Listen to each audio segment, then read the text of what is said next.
Yeah. Hi, good evening, ma'am. Hi, hi. Before starting this interview, do you mind telling us a brief about yourself and what all sustainable businesses you've been a part of? Okay. A little about me. I have about 23 years of working. I finished my MBA and started my career in HR. I have about 18 years in corporate HR, worked across multiple companies, did multiple roles, spent many years in consulting, worked with companies like Taj Hotels, Deutsche Bank, um, ICICI Prudential, Condé Nast India, across sectors, insurance, hospitality, banking, consulting. And then in 2019, when I was in a consulting role, um, I started thinking that, I want to kind of venture into the sustainability space because climate was an area of interest for me, and I was really wondering uh, what can I do in the climate space.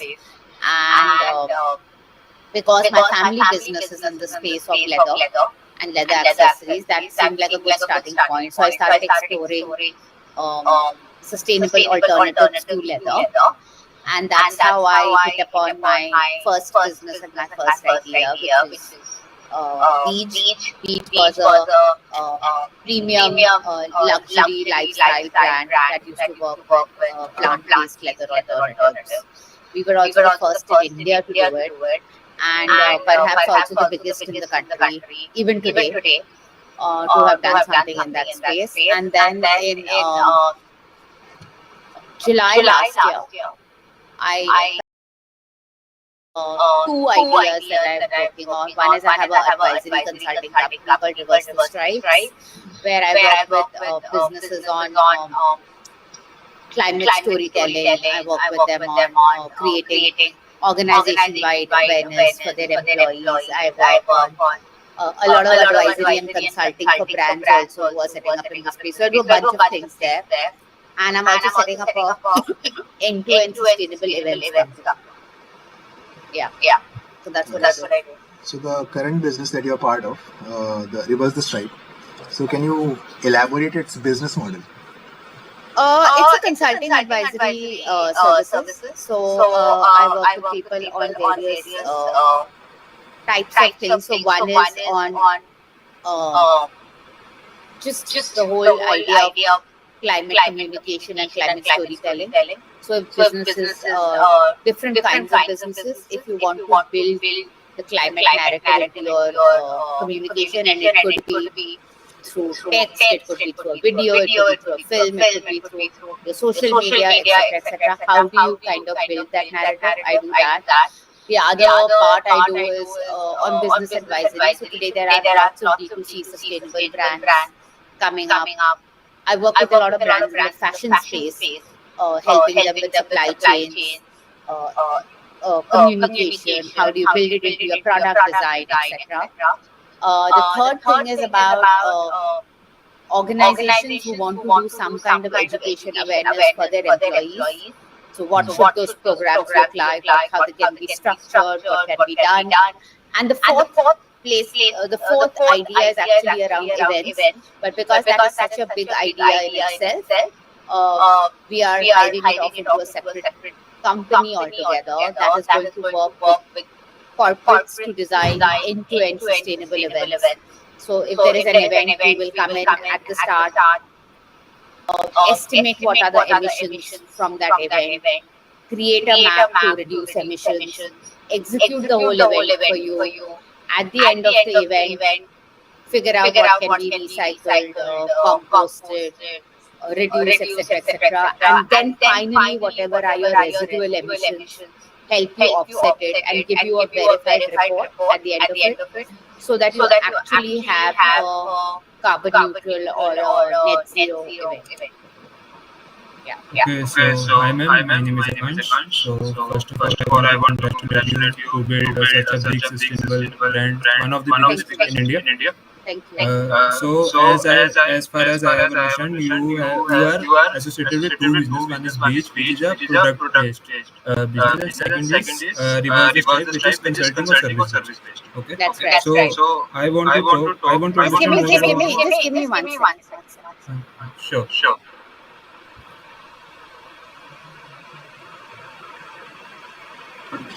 Yeah. Tell me.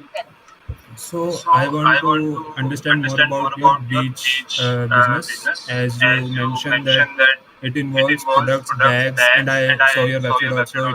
It include kurtis and clothing accessories No, also. we don't do clothing. We don't No, do. no. I mean, we did some clothing partnerships with other businesses as a, Okay. as a part of a limited thing, but essentially we are a bags and accessories company. So bags, belts, laptop bags, wallets, so all kinds of accessories.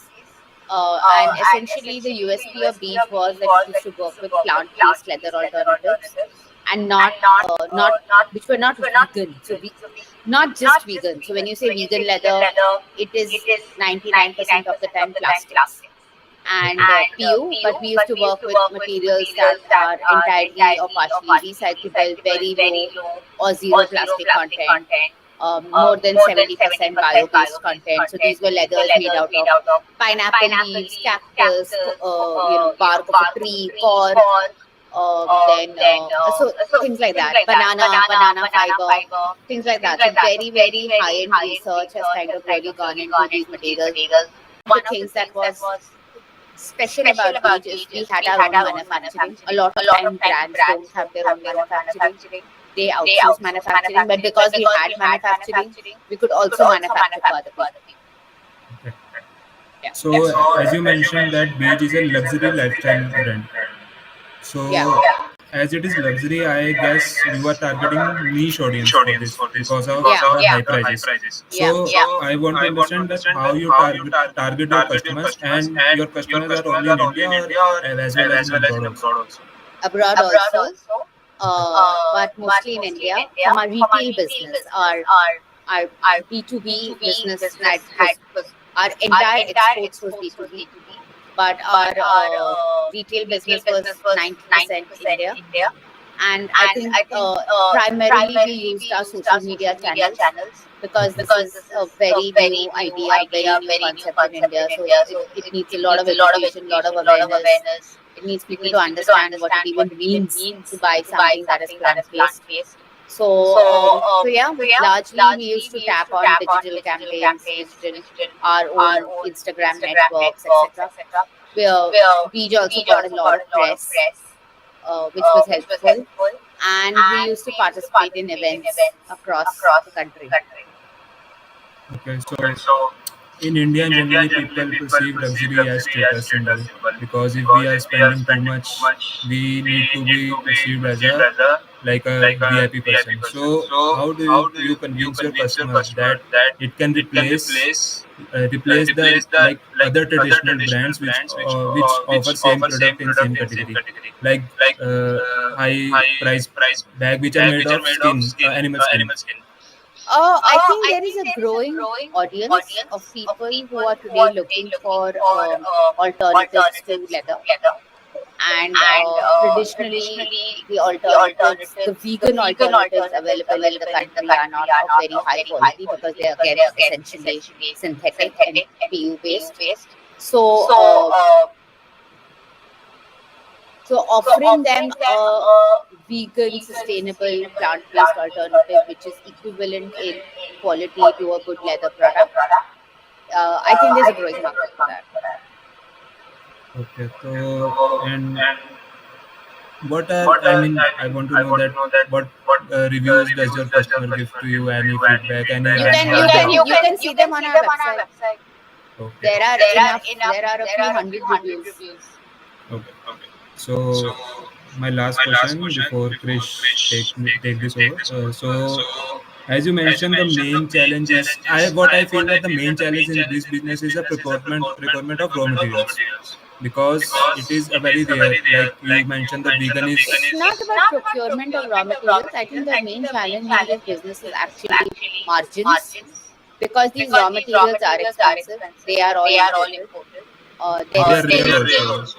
well, they are available. They are not so rare, but they are all imported, and there isn't enough research happening in India just yet. There is, but not enough. So if you want to work with all of these, so there is there is a cost of importing it. There is a, there's a customs duty. There is a this, there is a that.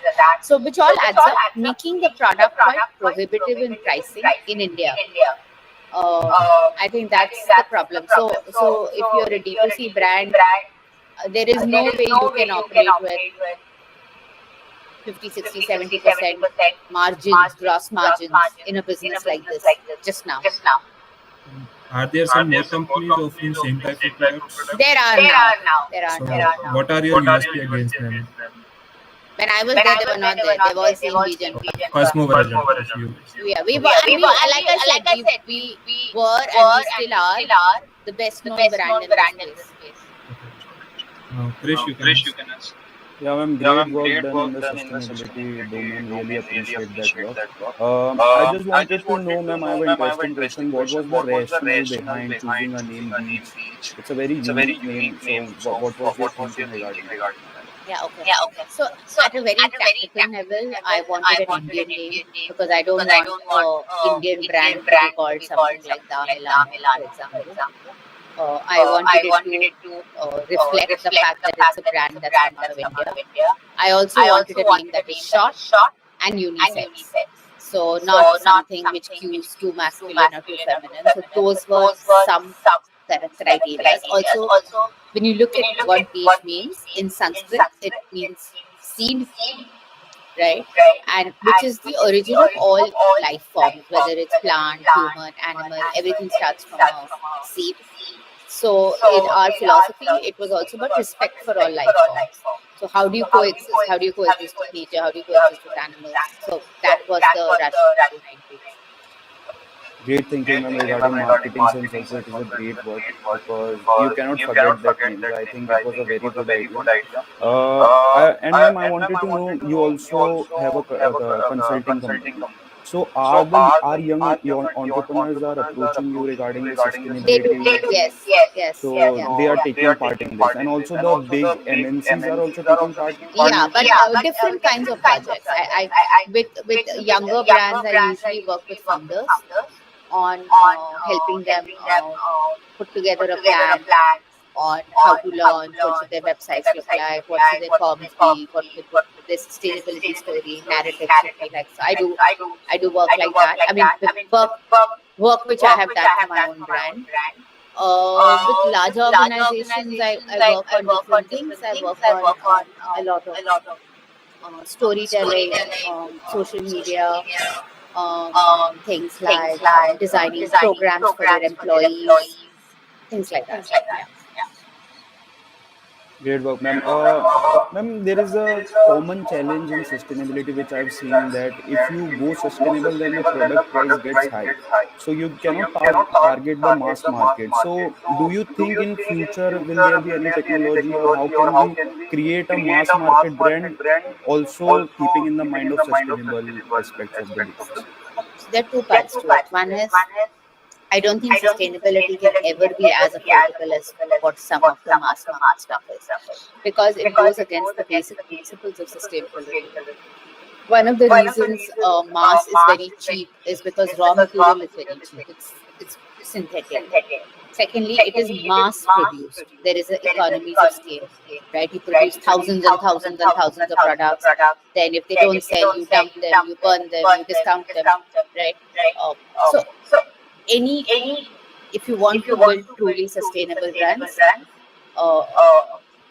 some of this doesn't apply. You try and forecast demand better. You build in smaller batches. You use better materials. You're careful about everything: the color, the chemicals, the impact, etc. So all of this is a direct impact on cost. So baselining it against so-called mass market pricing, I don't think that's ever going to happen. But can products become significantly cheaper than what they are today? I think the answer to that is yes, and it is going to happen as adoption increases, as we figure out better technology, research, scalability, etc., etc. So there are two sides to this. And ma'am, I wanted to know what role will sustainability will play in the future of fashion and lifestyle industry. It's a very fast moving industry. So how sustainability will play a vital role there, what according to you? I think what's going to happen is it's eventually going to get government regulated, which is already happening. Yes. Europe, for example, Hmm. EU has a bunch of guidelines for companies. For example, you can no longer burn your dead stock. For example, your labeling has to be very on point. You have to say, you can't no longer say, for example, you cannot anymore say vegan leather. What does vegan leather mean? You have to give the composition of it. Is it synthetic? Is it plastic? Is it plant? You have to talk about the end life of the product. What happens after the product is over? How do you recycle it? How do you reuse it? So I feel like regulators and the government is going to start putting certain frameworks in place, which will compel the industry to change. By itself, will the industry change? The answer is no. Some people are doing it. Some people are not doing it. Most people are not doing it.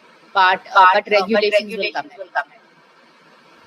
Also, ma'am, I really like entrepreneur. I always follow them. I also watch Shark Tank and all. And I also want to be an entrepreneur in near future. So how can I pursue my business with keeping up with the mind of sustainability and yet be profitable?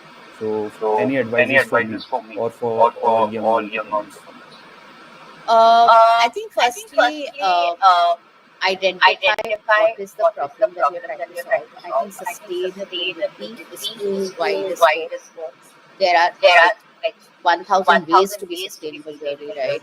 Is it a material thing? Is it a longevity thing? Is it a quality thing? Is it a circular product? Is it something that is made from waste?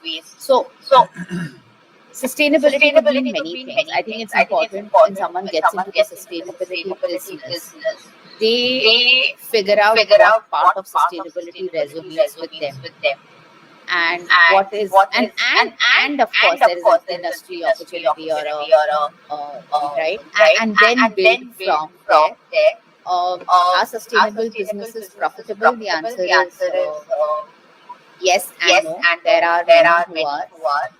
There are many who are a little ahead of the curve and are still struggling, but probably will be in a few years from now. But identifying what within sustainability is your business really solving as a problem, I think that's very key. And is there a big enough market for that? Thank you so much, ma'am, for the advice. Now, Shantanu, the last question. Ma'am, I had a question regarding the while you started a brand, so you must be having some goals and vision. How do you measure the impact of your business on environment or sustainability as a whole? As in, it could be the number of actual leather bags. Yeah, I mean, we did have some impact metrics. I don't remember them now. What was the water save? What is the carbon dioxide? So there are metrics available globally saying what is the CO2 impact of a plant based compared to water? What is the water footprint of plant based compared to water? Compared to leather, because leather is very high intensity, has a very high water usage. So we did have some of those metrics. But were we actively tracking it and reporting it? The answer to that is no. Man, what was the most fun part about starting or owning a sustainable business, and what was the most hard part, difficult part on owning a sustainable business? I think the hard part is nobody knows what the hell you're doing. Like, it's a very hard job to just explain to people what is it that you do. Like what is plant-based leather? Like so people would say, "अच्छा ये leather है नहीं leather PU है नहीं है तो है क्या चीज़?" So I think and it's true for anybody who is a first mover in a space, right? That education and awareness and consumer education becomes key to your business because nobody knows what you're doing really. Everybody else who comes in later, it's a tad bit easier for them, right? So I think that part was perhaps the tough one. And then at the end of the day, you're in the fashion space, you're in the luxury space, you're in the lifestyle space. There is a bunch of like every industry has its rules, right? You have to play with those rules because at the end of the day, you are vying for a share of the consumer's wallet. So there is no reason why the consumers should buy from you. They can go and buy from anyone, right? Yeah, true. So I think that's I wouldn't say it's the hard part, but I think that's a part you constantly need to keep in mind. You can't say that just because I'm sustainable, I'm better than everybody else. Fashion doesn't work like that. Like fashion comes first. Everything else is secondary. I think the fun part was I got to do a lot of things that I hadn't done before. For example, I knew little or nothing about social media, but I built my own social media from scratch. I learned a lot. I mean, and the fun part was there was never a boring day at the studio. No 2 days were the same. Sometimes I wished a few days were boring, but no, it was just always exciting. That was the fun part. And of course, we did a lot of things. We got a lot of awards. We got a lot of opportunities. So there is a lot of fun things to it. But I think the hard work is a lot. And ma'am, can you take us through some of the awards that you won because of that brand? So we got the Elle magazine, the Elle Sustainability Awards in 2024. We also got the Her Circle. Her Circle is this media house that's owned by Reliance. So we got the Her Circle Business Disruptors Award also in 2024. We were also finalists at the Circular Design Challenge, which is again India's largest circular design challenge, which is a part of the Fashion Week. In 2023. Yeah. And ma'am, is it hard to find employees for a sustainable business? Because Not really. they have to be a certain, like, they have to match the frequency of what you are thinking. So what are the different not really. I think they learn. Ekansh will take over. So it's a great journey of your brand and you as an entrepreneur. So I want to now shift focus to the future. So I want to understand what are your long-term goals and what you achieve in the future and are you planning to launch other categories as well in your website? So the brand, I may sell it, but I don't think I will come back to the brand. My own ambition is to get into the whole climate impact, climate consulting space, which I have already started. Like I said, I started a new company in sustainable events, which I think is a massive opportunity. So build on that. So last question. I've done it for 5 years. I built the brand now. I just want to do something else. That's good. I think you will contribute more towards sustainable environment and inspire young entrepreneurs as well. So that's it from our side. So a great thank you to you. And as Shantanu mentioned, we will publish this story in Aim to Flourish site. So we hope that we also contribute to your story and many students get to know about your brand, your future plans. So thank you for that. Thank you so much, guys. I hope this was helpful.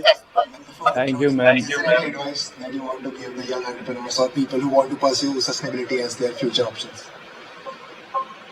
I don't know. I said go for it. I think your generation is the only generation that can save us. We've already done what we had to do. We didn't do a very good job of it. So now we are banking on you guys to figure it out. We'll make sure that we'll exceed your expectations, ma'am. All right. Thank you, so ma'am. sorry, Shantanu, I made you follow up so much. No, ma'am, it's okay. It's fine. Yeah. All right. Thank you, guys. Thank you so much. Thank you. Yeah. Bye. Bye. Thank you, ma'am.